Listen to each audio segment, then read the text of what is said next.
तपाईहरूले राख्नुभएका जुन बुदागत रूपमा असन्तुष्टिहरू छन् त्यो असन्तुष्टि सरकारले एकैचोटि सम्बोधन गर्ने परिस्थिति देखिँदैन र सरकारले जुन किसिमको विधेयक अगाडि बढेको छ त्यसमा तपाईँहरूको असन्तुष्टि जुनै हालतमा पनि हामी यसलाई पारित गर्न दिँदैनौँ भन्ने तपाईँहरूको छ भनिसकेपछि यो समाधानको हिसाबमा चाहिँ कसरी अगाडि बढ्न सक्यो भन्ने हुन्छ? मूलत यसमा हामीले 6वटा बुदाहरूलाई उल्लेख गरेका छौँ। त्यो मध्ये पनि सबैभन्दा महत्त्वपूर्ण अहिले निजी शिक्षालयहरू सडकमा आउनुपर्ने बाध्यता चाहिँ शैक्षिक गुठीको सवाललाई लिएर हो।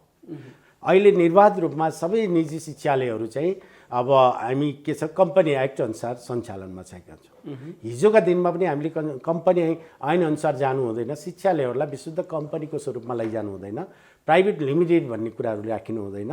कम्पनीको स्वरूपमा जानु भनेको एउटा छाता जुत्ता उत्पादन गर्ने कम्पनी सरह हुन्छ। त्यसैले गर्दाखेरि शिक्षालयहरू जसले शिक्षा प्रदान गर्दै आएको छ ती शिक्षालयहरू प्रणालीको रूपमा जानु हुँदैन भनेर हिजो हामीले भनेका थियौँ।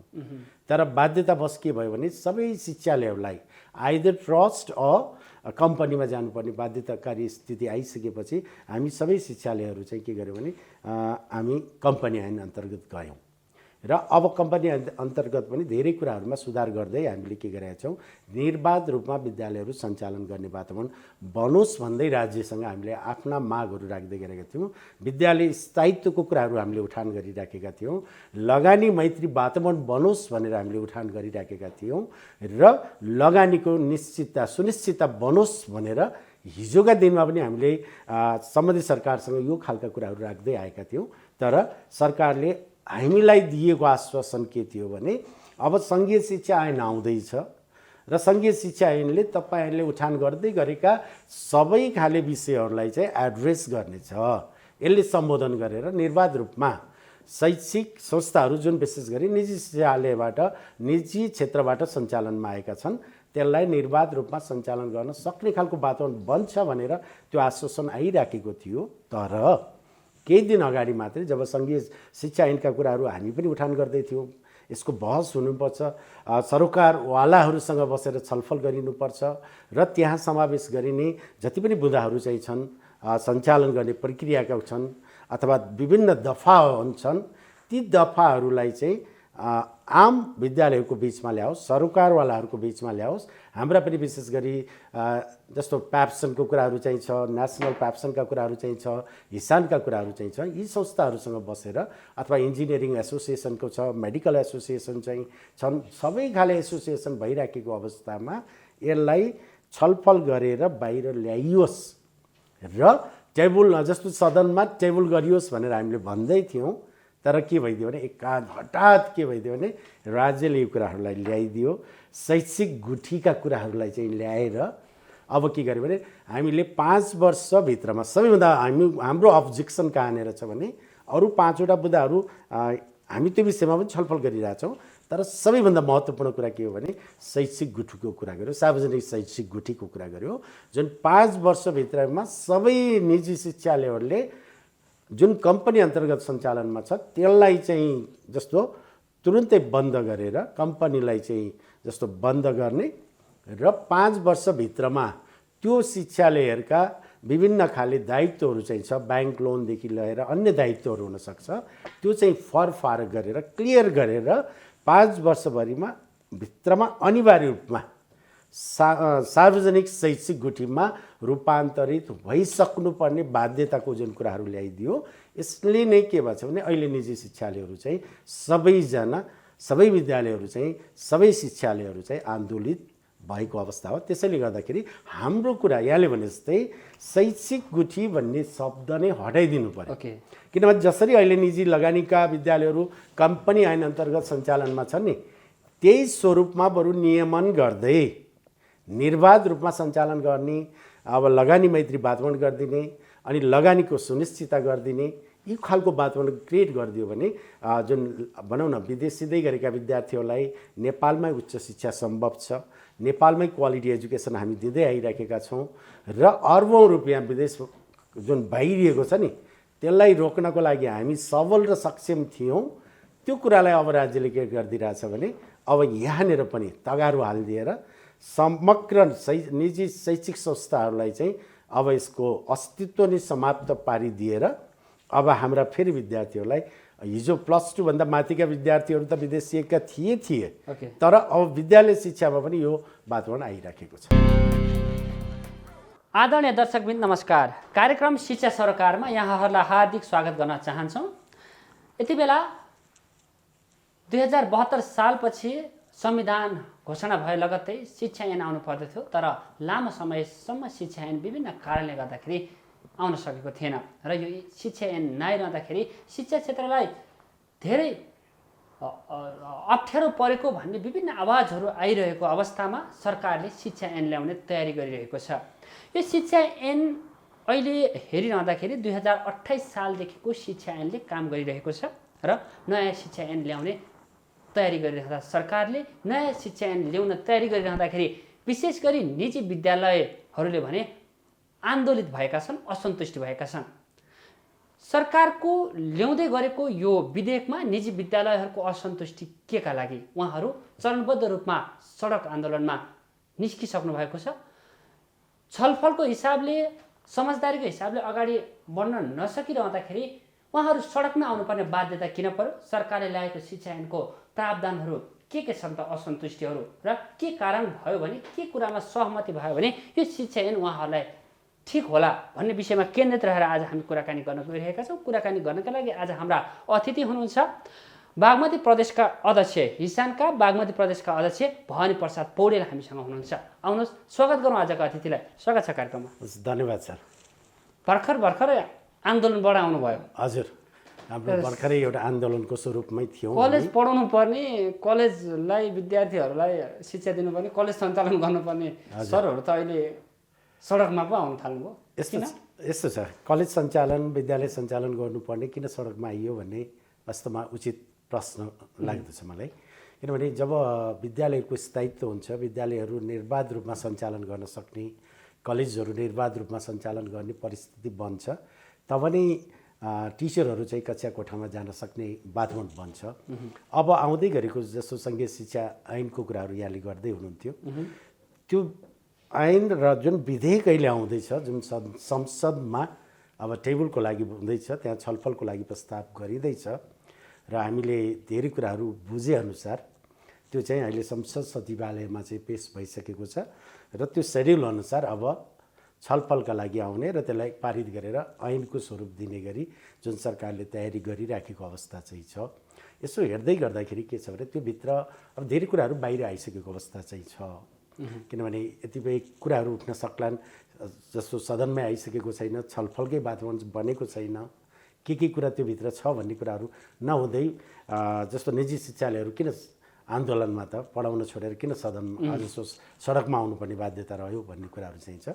लगभग अब मोरलेस धेरै कुराहरू बाहिर आइसकेको छ र मन्त्रीको लेभलबाट पनि अब मेरो हातमा पनि रहेन, यो अब संसदमा पुगिसकेको अवस्था छ भनेर मन्त्रीज्यूबाट पनि त्यो कुराहरू पन्छिने एउटा वातावरण बनिसकेपछि, सदनमा गइसकेपछि अहिलेको अवस्था के छ भने कतिपय कुराहरू चाहिँ आम सभासदले चाहँदै पनि हैन, आम जनताका प्रतिनिधिहरूले चाहँदै पनि लगिएका जति पनि विधेयकहरू चाहिँ छन् त्यसलाई पास गर्ने जुन खालको वातावरण बनेको छ।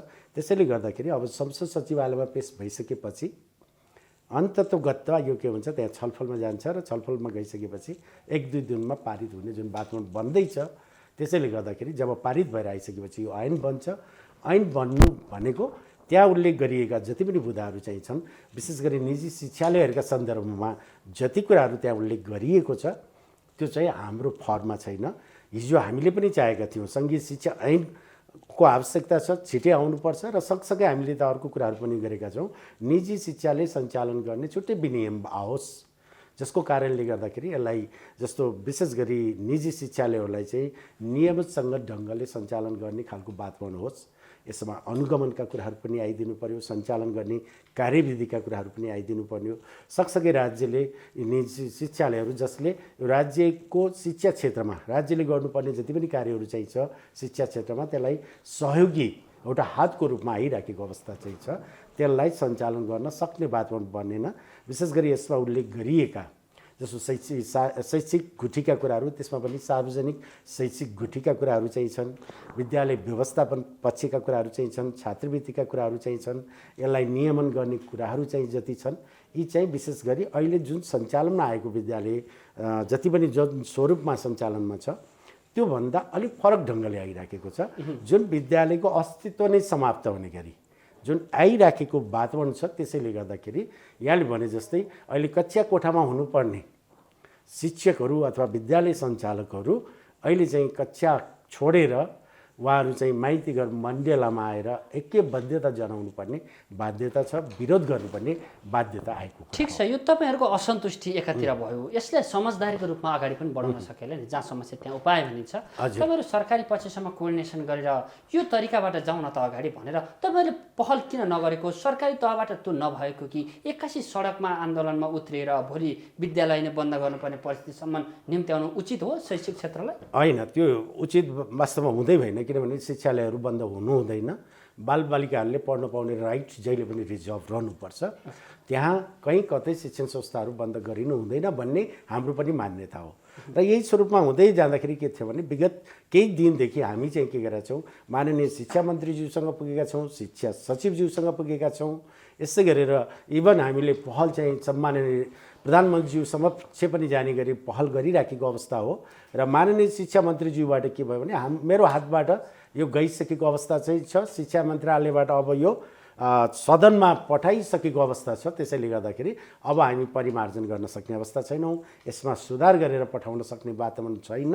अब सदनमा गइसकेको कुरालाई हामीले बोल्न मिल्दैन भनेर जब माननीय शिक्षा मन्त्रीज्यूबाट पनि यो कुरा आइसकेपछि र माननीय शिक्षा मन्त्रीज्यूबाट नै यसलाई एउटा सहज ढङ्गले लैजान पर्ने जुन एउटा स्थिति बन्नु पर्थ्यो अथवा निजी शिक्षालयहरूको एउटा अस्तित्वको कुराहरू चाहिँ छ, अस्तित्वको सवालमा उहाँले जस्तो बोलिदिनु पर्थ्यो, उहाँले एक्सन चाल्नु पर्थ्यो।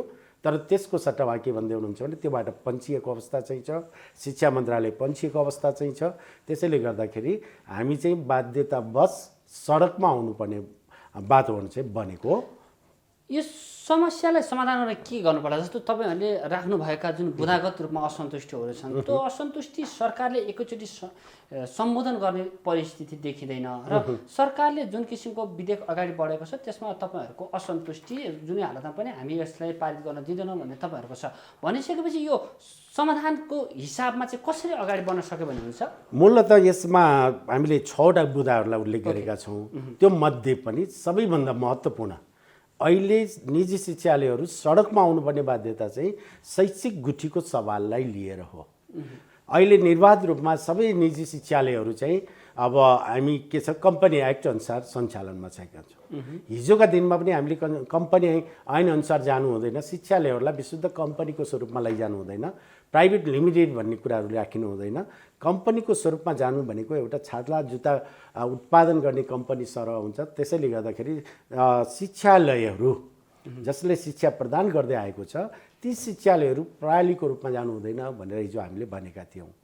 तर बाध्यतावश के भयो भने सबै शिक्षालयहरूलाई आइदर ट्रस्ट अ कम्पनीमा जानुपर्ने बाध्यताकारी स्थिति आइसकेपछि हामी सबै शिक्षालयहरू चाहिँ के गर्यौँ भने हामी कम्पनी ऐन अन्तर्गत गयौँ र अब कम्पनी अन्तर्गत पनि धेरै कुराहरूमा सुधार गर्दै हामीले के गरेका छौँ, निर्बाध रूपमा विद्यालयहरू सञ्चालन गर्ने वातावरण बनोस् भन्दै राज्यसँग हामीले आफ्ना मागहरू राख्दै गरेका थियौँ। विद्यालय स्थायित्वको कुराहरू हामीले उठान गरिराखेका थियौँ, लगानी मैत्री वातावरण बनोस् भनेर हामीले उठान गरिराखेका थियौँ र लगानीको निश्चितता सुनिश्चितता बनोस् भनेर हिजोका दिनमा पनि हामीले सम्बन्धित सरकारसँग यो खालका कुराहरू राख्दै आएका थियौँ। तर सरकारले हामीलाई दिएको आश्वासन के थियो भने अब सङ्घीय शिक्षा ऐन आउँदैछ र सङ्घीय शिक्षा ऐनले तपाईँहरूले उठान गर्दै गरेका सबै खाले विषयहरूलाई चाहिँ एड्रेस गर्नेछ। यसले सम्बोधन गरेर निर्बाध रूपमा शैक्षिक संस्थाहरू जुन विशेष गरी निजी शिक्षालयबाट निजी क्षेत्रबाट सञ्चालनमा आएका छन् त्यसलाई निर्बाध रूपमा सञ्चालन गर्न सक्ने खालको वातावरण बन्छ भनेर त्यो आश्वासन आइराखेको थियो।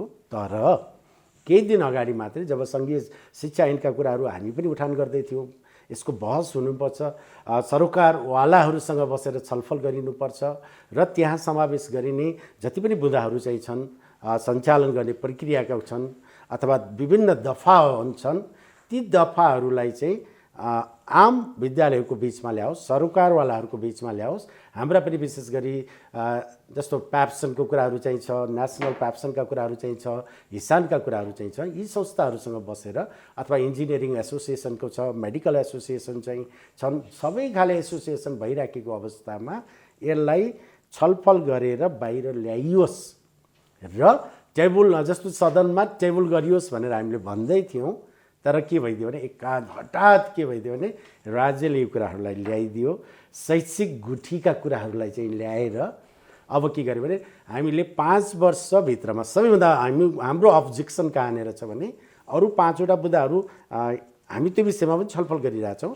तर सबैभन्दा महत्त्वपूर्ण कुरा के हो भने शैक्षिक गुठीको कुरा गर्यो, सार्वजनिक शैक्षिक गुठीको कुरा गर्यो, जुन 5 वर्षभित्रमा सबै निजी शिक्षालयहरूले जुन कम्पनी अन्तर्गत सञ्चालनमा छ त्यसलाई चाहिँ जस्तो तुरुन्तै बन्द गरेर कम्पनीलाई चाहिँ जस्तो बन्द गर्ने र 5 वर्षभित्रमा त्यो शिक्षालयहरूका विभिन्न खाले दायित्वहरू चाहिँ छ, ब्याङ्क लोनदेखि लिएर अन्य दायित्वहरू हुनसक्छ, त्यो चाहिँ फरफारक गरेर क्लियर गरेर 5 वर्षभरिमा भित्रमा अनिवार्य रूपमा सार्वजनिक शैक्षिक गुठीमा रूपान्तरित भइसक्नुपर्ने बाध्यताको जुन कुराहरू ल्याइदियो।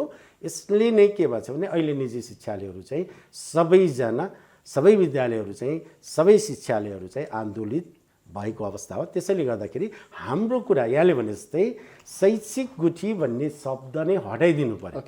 किनभने जसरी अहिले निजी लगानीका विद्यालयहरू कम्पनी ऐन अन्तर्गत सञ्चालनमा छन् नि, त्यही स्वरूपमा बरु नियमन गर्दै निर्बाध रूपमा सञ्चालन गर्ने, अब लगानी मैत्री वातावरण गरिदिने अनि लगानीको सुनिश्चितता गरिदिने यी खालको वातावरण क्रिएट गरिदियो भने जुन भनौँ न विदेश सिधै गरेका विद्यार्थीहरूलाई नेपालमै उच्च शिक्षा सम्भव छ, नेपालमै क्वालिटी एजुकेसन हामी दिँदै आइराखेका छौँ र अरबौँ रुपियाँ विदेश जुन भइरहेको छ नि त्यसलाई रोक्नको लागि हामी सबल र सक्षम थियौँ।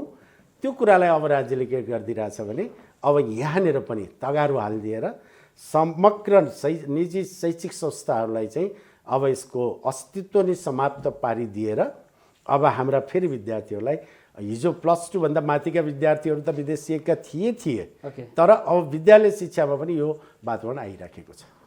शैक्षिक गुठीमा सरकारले विद्यालयलाई लाने तयारी गरिरहँदाखेरि तपाईँहरू आपत्तिजनक छ।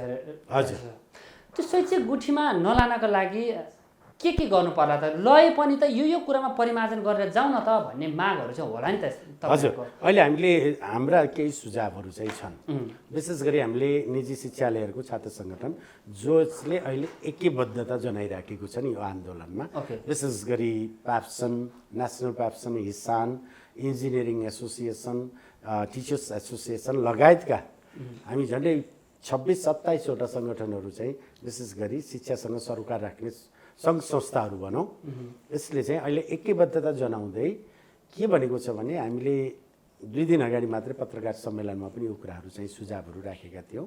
विशेष गरी शैक्षिक गुठीलाई जुन सार्वजनिक शैक्षिक गुठीको सवाल छ यसलाई चाहिँ अहिले तत्कालै 5 वर्षभित्र अनिवार्य रूपमा जानुपर्ने र त्यसका सबै संस्थाका जति पनि दायित्वहरू चाहिँ छन् यसलाई फरफारक गरेर अर्थात् क्लियर गरेर चाहिँ सार्वजनिक शैक्षिक गुठीमा प्रवेश गर्नुपर्ने बाध्यकारी स्थिति बनाइदिएको छ नि, यसको सन्दर्भमा हामीले के भनेको छौँ भने त्यो नगरौँ हैन।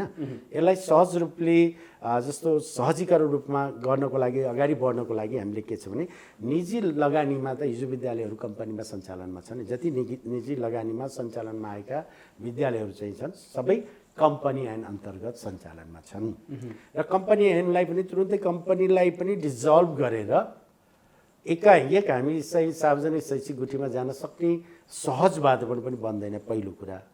दोस्रो कुरा, जसरी हामी कम्पनीमा हिजो नजाउँ भन्दै गर्दाखेरि बाध्यकारी स्थिति ल्याइदिएर अनिवार्य रूपमा निजी शिक्षालयहरूलाई कम्पनी ऐन अन्तर्गत जानुपर्ने जुन बाध्यकारी स्थिति बनाइयो र हामीले धेरै लामो समयपछि सबै विद्यालयहरूलाई चाहिँ अनिवार्य रूपमा जाने एउटा वातावरण पनि बनायौँ र त्यही स्वरूपमा अहिले सञ्चालनमा आएको छन् र एकाएक अहिले हठात के भइदियो भने फेरि यो कम्पनीलाई पनि डिजल्भ गरेर सार्वजनिक शैक्षिक गुठीमा विद्यालयहरू चाहिँ रूपान्तरित भइसक्नुपर्ने र त्यसको लागि पनि 5 वर्षको सीमा समय अवधि तोकिएको छ र सँगै अर्को कुरा चाहिँ अर्को समस्याको कुरा भनेको जस्तो दायित्वको कुराहरू चाहिँ छ। किनभने कम्पनी ऐन अन्तर्गत सञ्चालनमा आएका जति पनि शिक्षालयहरू चाहिँ छन् उनीहरूले चाहिँ जस्तो विभिन्न ब्याङ्किङ सुविधाहरू लिएको छन्, लोन सुविधाहरू लिएको छन्, लिजमा कलेज विद्यालयहरू सञ्चालनमा आएका छन्।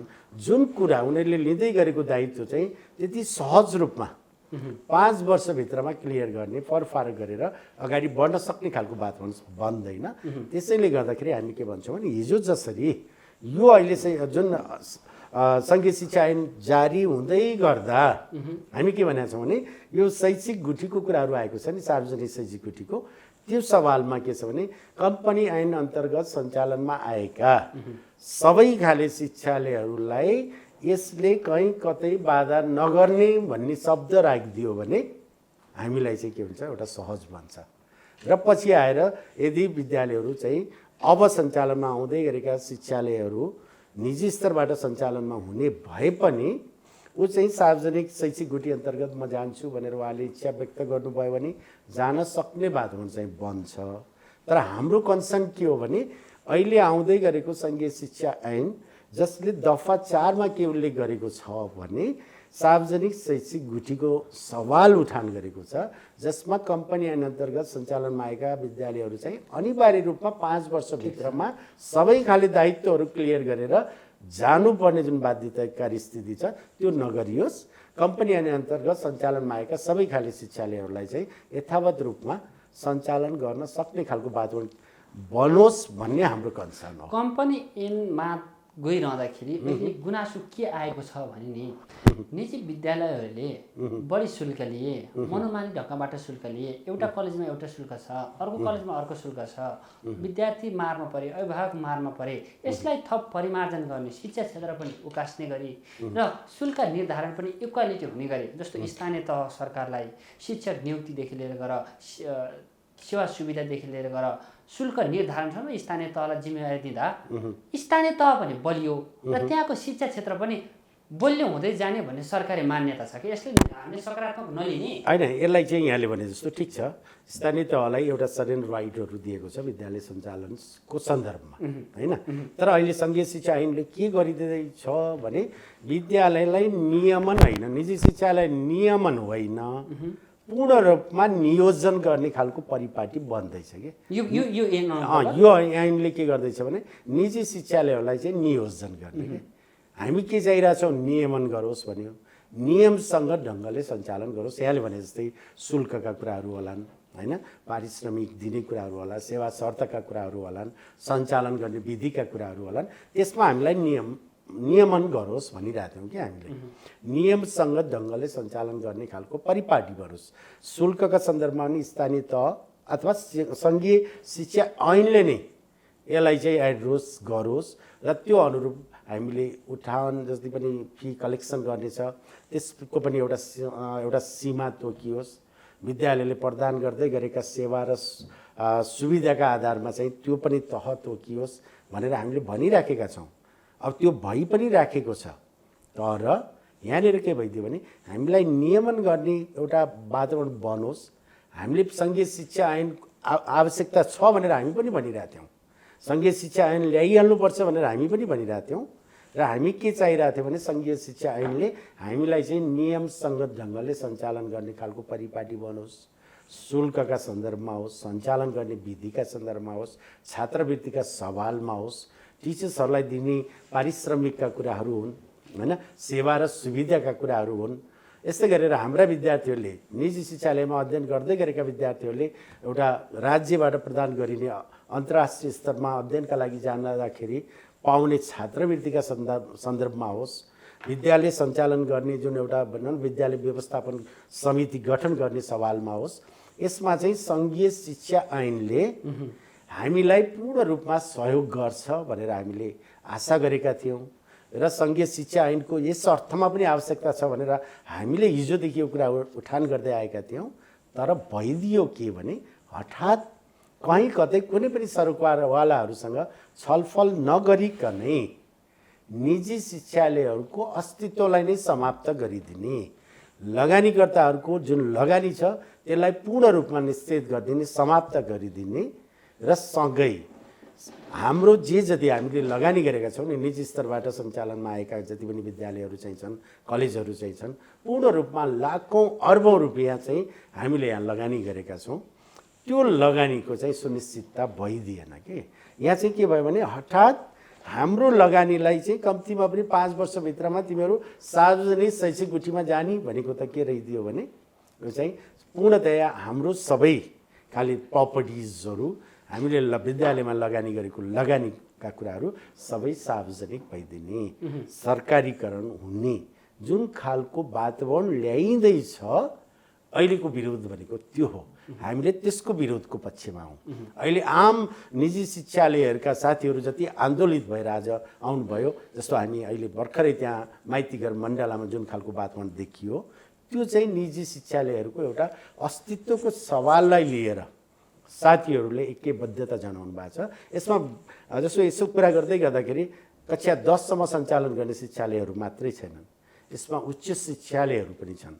एकैबद्धता जनाउने सन्दर्भमा हिसानले जनाएको छ, नेसनल प्याप्सनले जनाएको छ, प्याप्सनले जनाएको छ, इन्जिनियरिङ एसोसिएसनले जनाएको छ, टिचर्स एसोसिएसन लगायतका सबै खाले शिक्षण संस्थाहरू त्योसँग सरोकार राख्ने व्यक्तित्वहरू सबैले एकैबद्धता जनाएर जुन आउँदै गरेको अब सदनमा पेश हुँदै गरेको जुन विधेयक छ सङ्घीय शिक्षा ऐन सम्बन्धी त्यसको पूर्णतया विरोधमा र त्यसको पूर्ण सबै चिजहरू विरोधमा भनेर होइन, मात्रै निजी शिक्षालयहरूलाई अब के गरेको छ भने यसलाई नियमन गर्ने होइन। फेरि पनि हामी बुझ्नुपर्ने कुरा के छ भने आम जनताले शिक्षासँग सरोकार राख्ने व्यक्तित्वहरूले बुझ्ने कुरा के हो भने यसलाई नियमन गर्ने होइन, नियमसङ्गत ढङ्गले सञ्चालन गर्ने होइन, पूर्ण रूपमा नियोजन गर्ने के निश्चित गर्ने, पूर्ण रूपमा यसलाई डिस्करेज गरिदिने। निजी शिक्षालयहरूले लगानी जति गरेका छन् त्यसका लगानीकर्ताले जुन शिक्षामा लगानी गरेको छ त्यो लगानीलाई सार्वजनिकीकरण गरिदिने जुन खालको परिपाटी हठात रूपमा ल्याइँदैछ यसको विरोध हो।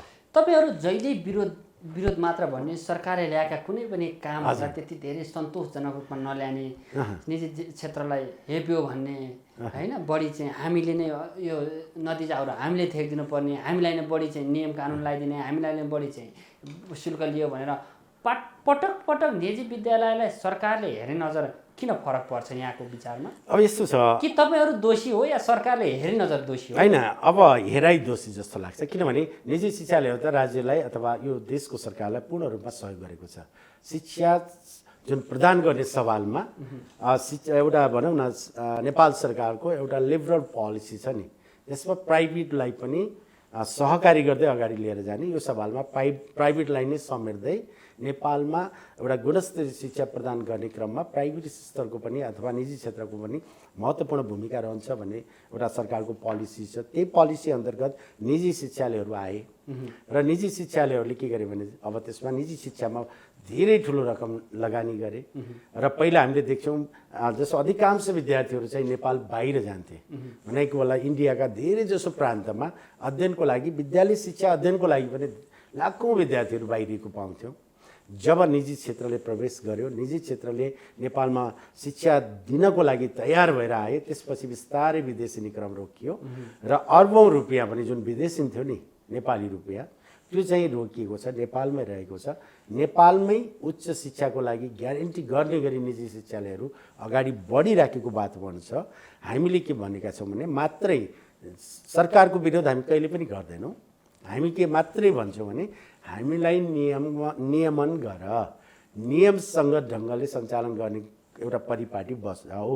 2-4वटा विद्यालयहरूले गर्दै गरेको जस्तो उठाउँदै गरेको शुल्कलाई हेरेर सबै विद्यालयहरूलाई त्यसै बास्केटमा हालिदिने होइन, त्यो खालको परिपाटी पनि हटाइदिनुहोस् र यो देशमा निजी शिक्षालयले दिँदै गरेको योगदानलाई धेरै नजिकबाट कदर गरियोस्, लगानी गर्ने खालको वातावरण क्रिएट गरियोस्, लगानीकर्ताको लगानी चाहिँ सुनिश्चित होस् र कम्तीमा पनि निजी शिक्षालयले यो देशमा पुर्याउँदै आएको जुन शिक्षामा जुन ठुलो योगदान छ नि त्यसलाई कदर गरियोस् भन्ने मात्रै हो हाम्रो विरोध। हामीले कहिले पनि गरेका छैनौँ। तर आज निजी विद्यालयले जसरी भन्नुहुन्छ यहाँले धेरै योगदान गरेको छ, ठिक छ, योगदान गरेको छ, नतिजाको हिसाबमा हेऱ्यो भने सामुदायिक विद्यालय र निजी विद्यालयको धेरै फरक छ। तर निजी विद्यालयमा पढेका विद्यार्थीहरू आज हेऱ्यो भने थोरै मात्र नेपाल बसिरहेका छन्। निजी विद्यालय पनि कता कता विदेश जान उत्पादन गर्ने कारखाना भएको हो कि भन्ने आरोप पनि लागेको छ। यसलाई कसरी लिने? जस्तो यहाँले उठान गर्दै गरेको विषय अत्यन्तै गम्भीर। अहिले निजी शिक्षालयहरूले उठान गर्दै गरेको विषय पनि यो हो। हामी के भन्छौँ, उच्च शिक्षालयको लागि विशेष गरी कक्षा 12 पास आउट भइसकेपछि विद्यार्थीहरू चाहिँ विदेशी क्रम छ, यसलाई कम्तीमा नेपालमै रोक्ने, नेपालमै हाम्रा विद्यार्थीहरूले चाहिँ पढ्न सक्ने खालको वातावरण हामीले सुनिश्चित गरिदिउँ। र हाम्रा विश्वविद्यालयहरू कस्तो भएछ भने अहिले सङ्ख्याको हिसाबले हेर्नुहुन्छ भने नेपालमा झन्डै 14 भन्दा बढी विश्वविद्यालयहरू चाहिँ अहिले फङ्सनिङमा छन् है। विशेष गरी अहिले यसो हेर्दै गर्दाखेरि पूर्ण रूपमा 11वटा विश्वविद्यालयहरू चाहिँ पूर्ण अहिले फङ्सनिङमा छन्। उनीहरूले विभिन्न प्रोग्रामहरू अफर गरेर विभिन्न आङ्गिक क्याम्पस, पब्लिक क्याम्पस र यस्तै गरेर सम्बन्धन प्राप्त क्याम्पसहरू सञ्चालनमा छन्। तर यहाँले भने जस्तो हामी के चाहन्छौँ भने उच्च शिक्षा नेपालमै सफल छ, सम्भव छ भनेर हामी चाहिँ त्यो प्रयत्न गरिरहेछौँ। तर हाम्रो विश्वविद्यालय र सरकार के भइरहेछ भने यसप्रति उदासीन छ। हाम्रा विद्यार्थीहरूलाई चाहिँ नेपालमा पढ्ने, नेपालमै जस्तो सम्भावना देख्ने है, र पढिसकेपछि हाम्रा विश्वविद्यालयका झ्यालबाट बाहिर हेर्दाखेरि विद्यार्थीले कतिमा अवसर देख्ने खालको वातावरण हामी क्रिएट गरौँ भनेर हामीले त्यो उठान गरिरहेछौँ। अब यसो हेर्दै गर्दाखेरि यहाँले भने जस्तै अब निजी स्तरमा विशेष गरी निजी शिक्षालयमा पढ्ने विद्यार्थी मात्रै अहिले बाहिरिएका होइनन्, सार्वजनिक विद्यालयमा पनि अध्ययन गर्दै गरेका विद्यार्थीहरू पनि विदेशिएका छन्। त्यसैले गर्दाखेरि यहाँले भने जस्तो यो विदेश पठाउने एउटा कारखानाको रूपमा निजी शिक्षालयहरू हुन् कि भन्ने आम जनमानसमा फैलिएको जुन आवाज छ, यहाँले उठान गर्नुभएको हो, त्यो चाहिँ बिल्कुल गलत छ, त्यो होइन। निजी शिक्षालयहरू अहिले त हामी त के भन्दैछौँ भने हिसानले त विशेष गरी उच्च शिक्षा नेपालमा सम्भव छ, नेपालमै हाम्रा विद्यार्थीहरूलाई सम्भावना देखाउनुपर्छ। हामीले विशेष गरी कृषिमा सम्भावना देखाउनुपर्छ, पर्यटनमा सम्भावना देखाउनुपर्छ, हाइड्रोमा सम्भावना देखाउनुपर्छ। सँगसँगै जस्तो एउटा प्रकृतिले भरिपूर्ण देश नेपाल, यसमा सम्भावना देखाइदिनुपर्छ र जडीबुटीमा सम्भावना देखाइदिनुपर्छ। र हाम्रा विद्यार्थीहरू विशेष गरी विदेशिनुभन्दा पनि स्वदेशमै रहने खालको वातावरण क्रिएट गरिदिनुपर्छ। यति भन्दै गर्दा यदि हामीले यो कुरालाई रोकेनौँ, राज्य यसप्रति गम्भीर भएन, हाम्रा विश्वविद्यालयहरू गम्भीर भएनन् र सरकार यसप्रति गम्भीर भएन भने अब हेर्नु होला, अबको 10 वर्षपछि, अबको 15 वर्षपछि यहाँ चाहिँ नेपाल आर्मीमा जाने युवाहरू पनि पाइँदैनन्। यो देशको सुरक्षाको लागि आवश्यक पर्ने नेपाल प्रहरीमा जाने युवाहरूको पनि त्यहाँ चाहिँ उपस्थिति रहने छैन, कलाकारहरू रहने छैनन्, खेलाडीहरू रहने छैनन्, र सँगसँगै यो देशको समृद्धिको लागि लाग्ने जुन ह्युमन रिसोर्स छ, युवा रिसोर्स भनेर भन्छौँ, त्यो पनि रहने छैन।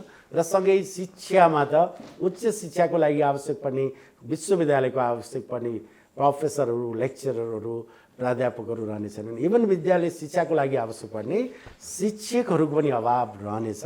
र समग्रमा हेर्ने हो भने यो देशमा कुनै पनि एउटा शक्ति रहने छैन जुन पछि गएर यो देशको लागि भयावह स्थिति आउनेछ। त्यसको लागि अहिलेदेखि नै हामी गम्भीर बन्नुपर्छ। शिक्षामा मात्र होइन, अन्य क्षेत्रमा पनि हाम्रा युथहरूलाई यही सम्भावना देखाइदिने खालको वातावरण हामीले क्रिएट गरिदिनुपर्छ। यो शिक्षा आउँदै गरेको शिक्षा ऐनले यसलाई समाधान गर्ने बाटो देख्नुहुन्न? छैन। यो शिक्षा ऐनले त मैले भने नि शिक्षामा त झन् अहिलेसम्म यसो हेर्ने भने उच्च शिक्षामा त त्यसै बर्बादी थियो, ध्वस्त पारिएकै थियो। तर अहिले आउँदै गरेको शिक्षा ऐनले त विद्यालय शिक्षालाई पनि ध्वस्त पार्ने जुन खालको परिपाटी बन्दैछ। त्यसैले गर्दाखेरि यो जुन सङ्घीय शिक्षा ऐन जसरी अहिले आउँदैछ, जुन स्वरूपमा आउँदैछ, यसले विद्यालय शिक्षालाई पनि ध्वस्त पार्नेछ। र हाम्रा विद्यालय शिक्षामा अध्ययन गर्ने विद्यार्थीहरू पनि अब विदेशी विद्यालयहरूका ढोका ढकढकाउन जानुपर्ने बाध्यता आउनेछ। त्यसैले गर्दा झन् यसले त झन् भयावह स्थिति ल्याउँदैछ। त्यसैले गर्दाखेरि यो सङ्घीय शिक्षा ऐन जसरी आउँदैछ, निजी शिक्षालयहरूलाई जसरी यसले एड्रेस गर्दैछ, त्यसको विरुद्धमा चाहिँ हामी आज उठिराखेका छौँ। ओके, हामी कार्यक्रमको अन्तिम चरणमा छौँ। त जाँदै तपाईँ हिसानको बागमती प्रदेशको अध्यक्ष समेत हुनुहुन्छ। के सुझाव दिन चाहनुहुन्छ सरकारी पक्ष र निजी विद्यालयलाई? यो तरिकाबाट हामी अगाडि बढ्न सक्यौँ भने आउँदै गरेको शिक्षालाई पनि तपाईँहरूले सहज रूपमा स्वीकार्ने र भोलिका दिनलाई निजी तथा सामुदायिक विद्यालयका शैक्षिक स्तर पनि सुधार गर्न सक्ने उपायहरू के हुन सक्छन्? विशेष गरी सर्टमा भन्नुपर्दाखेरि अब जसले अहिले सरकारी तवरबाट जुन खालको सङ्घीय शिक्षा ऐन अहिले अब सदनमा टेबल हुँदैछ, यसमा चाहिँ परिमार्जन गरेर निजी शिक्षालयहरूको सवालमा जुन शैक्षिक गुठीलाई बढी प्रायोरिटीमा राखेर जुन खालको ल्याइँदैछ यसमा परिमार्जन गरिनुपर्छ र जसरी हिजो निजी शिक्षालयहरू चाहिँ कम्पनी अन्तर्गत सञ्चालनमा आएका थिए बरु त्यसलाई नियमन गर्दै नियम कहीँ कतै व्यतिथि छ भने त्यसलाई नियमसङ्गत तरिकाले सञ्चालन गर्ने जुन खालको परिपाटी बसालेर अगाडि जाने र त्यही अनुरूप चाहिँ यदि सदनमा पेश गरिने हो भने मलाई लाग्छ एक खालको समस्या त्यहीँनिर हल भइदिन्छ।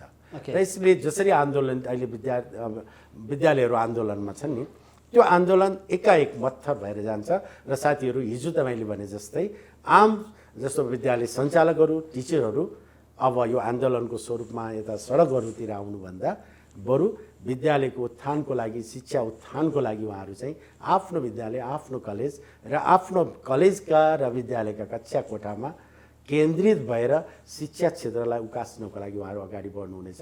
त्यसैले गर्दा हामी शिक्षा क्षेत्रमा लागेको मान्छेहरू जस्तो उत्तेजित भन्दा पनि संयमित भएर सरकारवालाहरूसँग आफ्नो कोरालाई नियमसँग ढङ्गले राख्दै र हाम्रो निजी शिक्षालयहरू चाहिँ विशेष गरी सार्वजनिक शैक्षिक गुठीमा भन्दा पनि हिजोको दिनमा जसरी सञ्चालनमा आएका थिए त्यही अनुरूप बरु अरू नियमसँग ढङ्गले सञ्चालनमा जाने गरी अगाडि बढ्नको लागि हामीले त्यो खालको बाटोहरू तय गर्नुपर्छ र आशामा विश्वास छ राज्यले जसरी टेबल गर्दैछ यसमा चाहिँ परिमार्जन गरेर निजी शिक्षालयहरूको आवाजलाई चाहिँ सुनिदिनेछ र निजी शिक्षालयहरू पनि हामी जति छौँ विभिन्न सङ्घ संस्थासँग सम्बन्धित व्यक्तित्वहरू हामी पनि संयमित भएर शिक्षाका कार्यक्रमहरूलाई डे टु डे कार्यक्रमलाई कहीँ कतै पनि डिस्टर्ब नहुने गरी आफ्ना कार्यक्रमहरूलाई सुचारू रूपले अगाडि बढाउँदै जाने र सहमतिको एउटा बाटोमा जाने गरी अगाडि बढ्नुपर्छ जस्तो मलाई लाग्छ।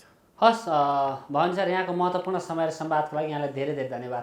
र विशेष गरी अहिलेको जुन एउटा निजी शिक्षालयहरू जुन एउटा तडपिराखेको अवस्थामा छ यिनै विषयहरूलाई चाहिँ उठान गरेर सहमतिको बाटो के बन्न सक्छ भन्ने विषयमा यहाँले जुन कुराहरू उठान गरेर यहाँ एउटा मेरो पनि एउटा भनौँ न बागमती प्रदेश किसान अध्यक्षको तर्फबाट केही कुराहरू राख्ने वातावरण बनाइदिनु भयो। यसको लागि मेरा सबै खाले सङ्घ संस्थाहरूको तर्फबाट माउन्टेन सेलिब्रेसनलाई विशेष धन्यवाद दिन चाहन्छु, यहाँको टिमलाई विशेष धन्यवाद दिन चाहन्छु। धन्यवाद। दर्शकवृन्द, कार्यक्रम शिक्षा सरकार आजलाई यति नै। आगामी साता नयाँ विषय र नयाँ अतिथिका साथ हामी उपस्थित हुने नै छौँ। त्यतिन्जेलका लागि कार्यक्रम शिक्षा सरकारबाट बिदा दिनुहोस्। Mountain television HD हेरिरहनुहोला। हस्त नमस्ते।